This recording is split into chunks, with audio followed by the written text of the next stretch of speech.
What's up, everybody? It's Broman. Hi, hello. We're doing a Monster Hunter video. Yay!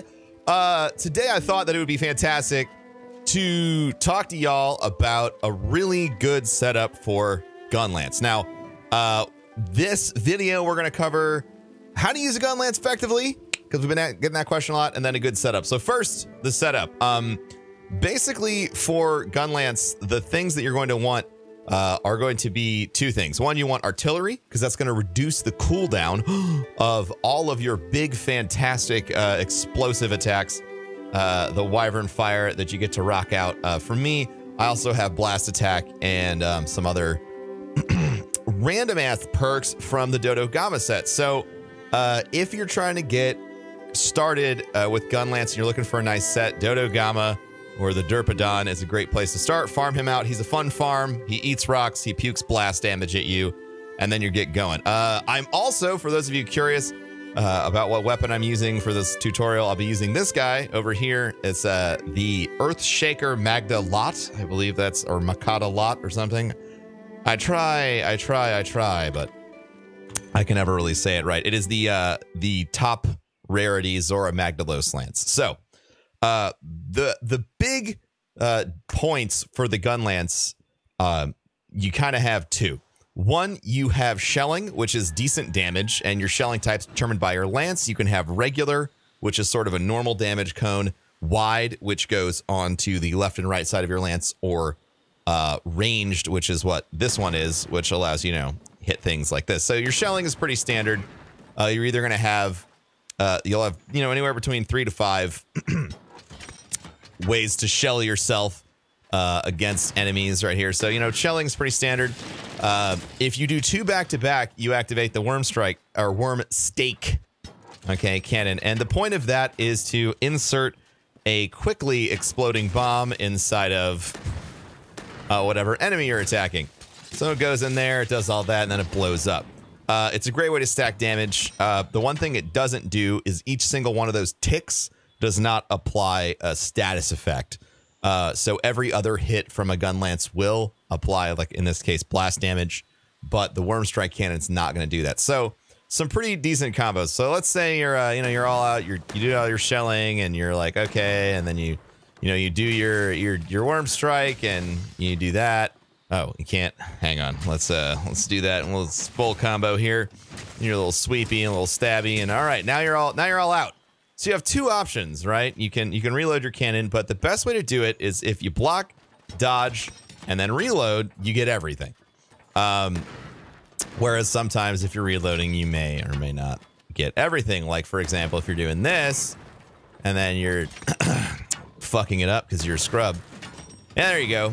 You can hit R2 and you can do the quick reload like this, and you can chain shell things. This is actually a fantastic way to do damage, even though you're going to scoot back a little bit every time. That's to prevent you from, you know, just absolutely dominating a monster. This is going to reduce, okay, your durability incredibly quickly. That's one of the big drawbacks, or I guess balance points, of the Gunlance that you're going to be running into, is that you're going to need to sharpen it. Another good set for this would be the Odragon, or Odogron, or Oduga. He's the angry red dog that attacks you.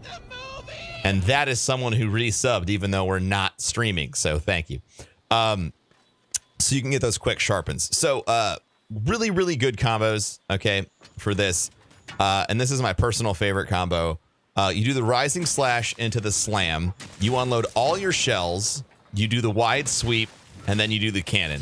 That is a great combo. It delivers all of the explosive ordnance of your Gunlance, and it delivers a pretty hefty amount of damage. If you're fully reloaded, you're going to be dominating the competition, crushing whatever mon you're against, and applying a lot of damage all at once.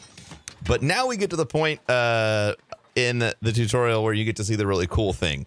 So anytime you're guarding, you have the option, of course, to do your guard thrusts, which is great if you're underneath a monster. This is a fantastic way to apply damage, apply whatever sort of element you may have, whether it's poison. It's really good. It's not a high damage attack, but you have another option, which is called Wyvern's Fire.